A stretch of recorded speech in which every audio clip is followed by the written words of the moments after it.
Welcome to the market money magnet guys.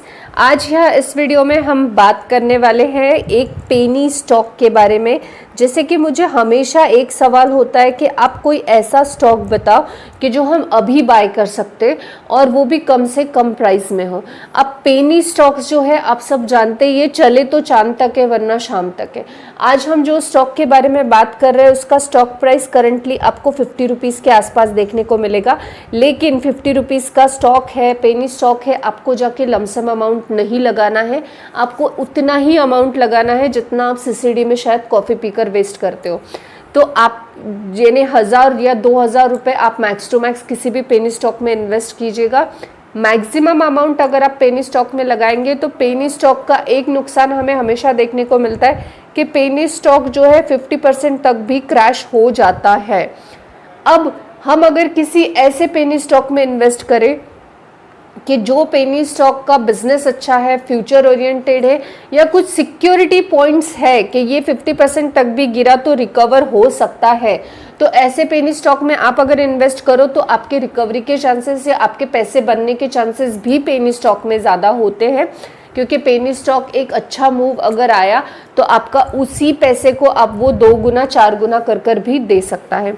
तो हम जो पेनी स्टॉक के बारे में बात करेंगे, सबसे पहले तो आपको इसमें लमसम अमाउंट नहीं लगाना है। दूसरा, अगर आप मेंटली प्रिपेयर हो कि ये पेनी स्टॉक जो है 40-50% तक भी क्रैश हो सकता है, डाउन जा सकता है, तो ही आप इसमें रिस्क लीजिएगा। थर्ड एंड मोस्ट इम्पॉर्टेंट चीज़ यानी हम एक गवर्नमेंट पेनी स्टॉक के बारे में बात करने वाले हैं, और ये ऐसा स्टॉक है जिसमें गवर्नमेंट ने अपना स्टेक यानी प्रमोटर का स्टेक जो है लास्ट कुछ क्वार्टर में बढ़ाया है। रिसेंटली हम बोल सकते हैं, कल या आज की ही न्यूज़ है कि फिर से गवर्नमेंट ने जो है करीबन 41 करोड़ 76,62,944 शेयर्स का स्टेक फिर से बढ़ाया है।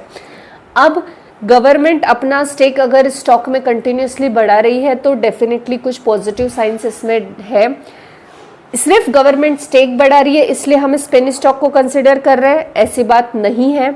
साथ ही साथ ये जो पेनी स्टॉक है ये प्रोवाइड करती है फाइनेंशियल असिस्टेंस, और वो भी उसने अभी तक किनको असिस्ट किया है प्रोजेक्ट्स में, तो अदानी मुंद्रा पोर्ट्स जो है इसको फर्स्ट है कि इसको असिस्ट किया है। सेकंड, GMR जो गोवा का इंटरनेशनल एयरपोर्ट है इसको भी फाइनेंशियल असेसमेंट दिया है।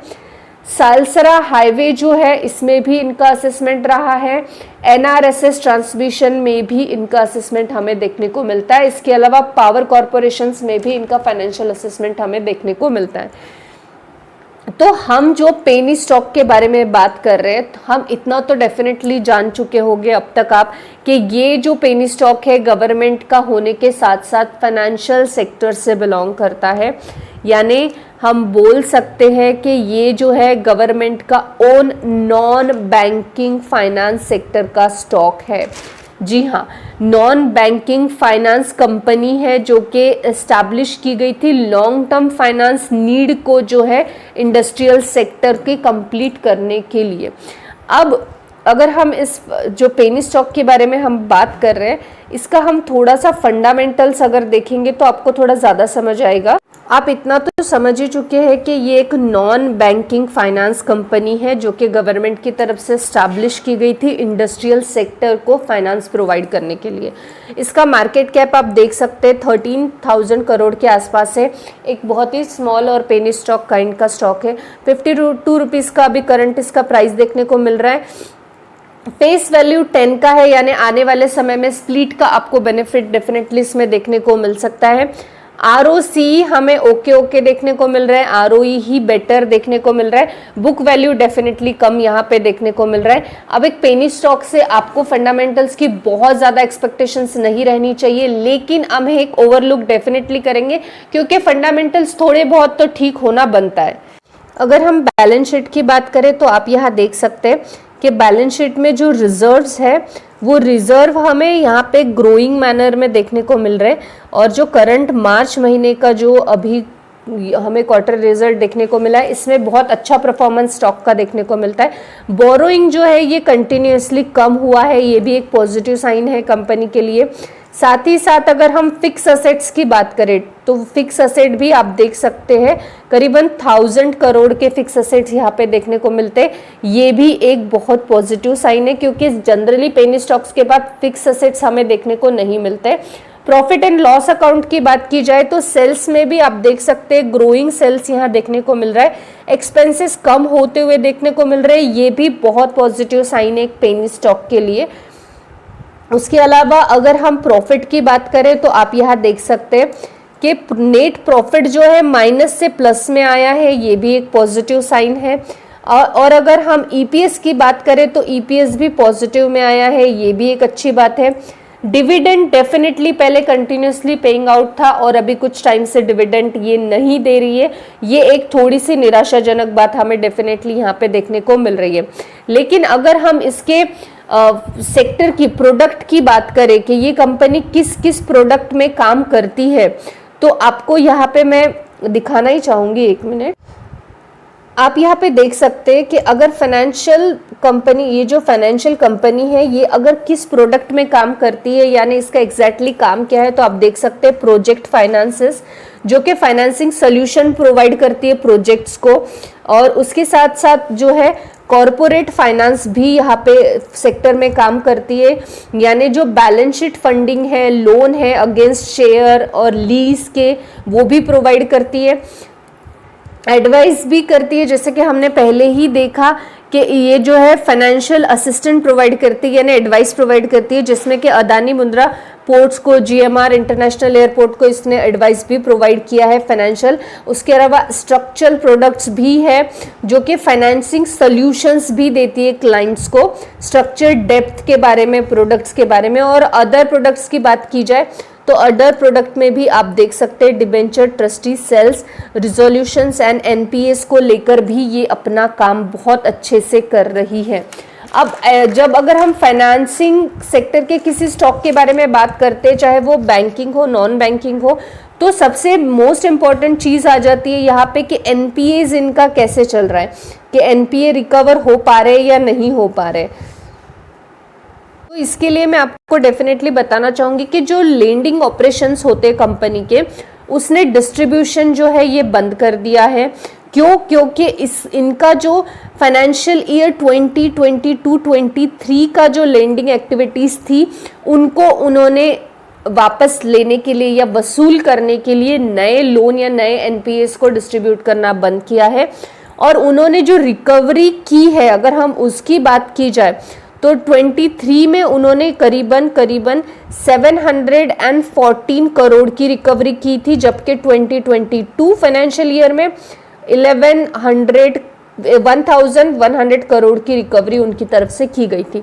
तो हम यहाँ ये डेफिनेटली बोल सकते हैं कि ये जो फाइनेंशियल कंपनी है ये अपने लेंडिंग्स पे, एनपीएस पे भी काम कर रही है। ऐसे नहीं है कि ब्लाइंडली सिर्फ लोन्स डिस्ट्रीब्यूट करते जाओ और एक दिन ये कंपनी डूब जाए, जो कि बहुत से फाइनेंशियल कंपनीज में हम देखते हैं कि फाइनेंशियल सेक्टर में ये चीज़ें बहुत इजीली हमें देखने को मिलती है। येस बैंक का भी एक एग्जाम्पल उसी में का था कि एनपीएस की वजह से येस बैंक ने बहुत सफ़र किया है।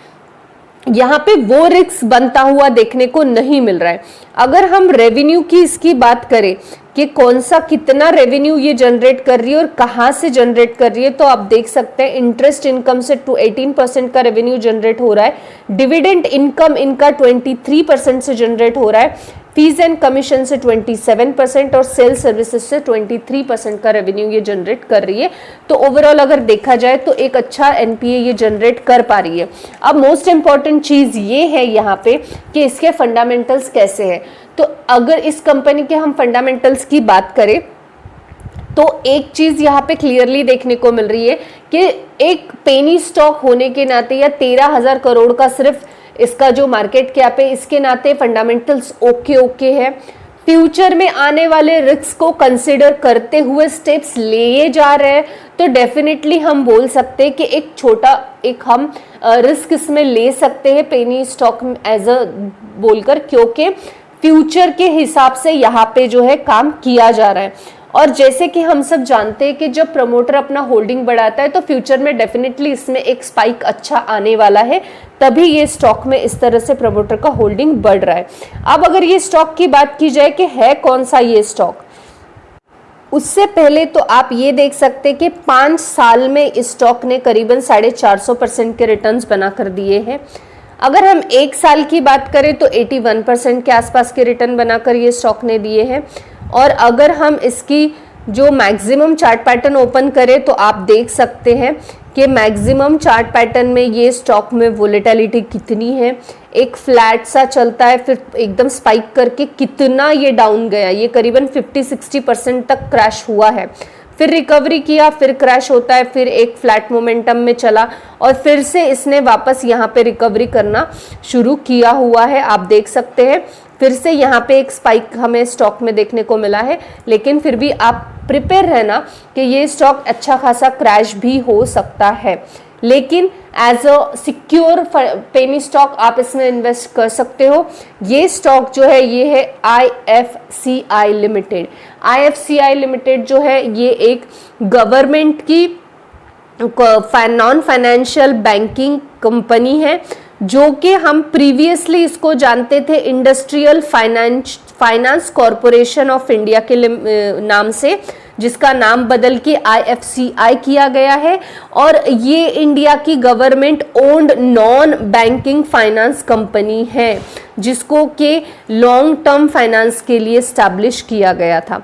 अब इसमें जो है रिसेंटली ही, यानी आज कल में ही आप इसको ये न्यूज़ आपने देखी होगी, एग्जैक्ट अगर मैं आपको बता तो कल की ही ये न्यूज़ है कि गवर्नमेंट ने 41,76,62,944 शेयर्स जो हैं ये बाय किए हैं खुद के IFCI कंपनी के।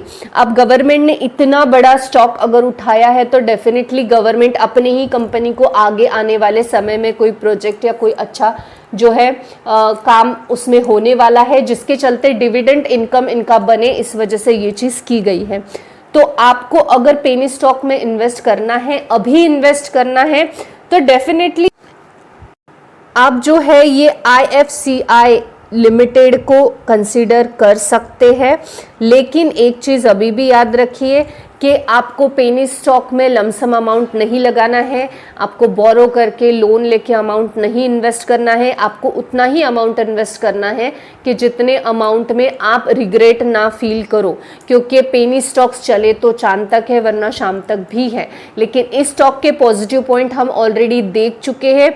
गवर्नमेंट होने के साथ साथ गवर्नमेंट बहुत ही सिक्योर तरीके से आगे बढ़ रहा है, साथ ही साथ गवर्नमेंट इसमें स्टेक लिए जा रहा है। बैलेंस शीट जो है इसकी बहुत अच्छे से रिकवर कर चुकी है, तो हो सकता है आने वाले समय में एक अच्छा स्पाइक हमें ये स्टॉक में देखने को मिल सकता है, तो आप डेफिनेटली इसको कंसिडर कर सकते हैं। आई होप आपको इन्फॉर्मेटिव लगी होगी। Thanks for watching.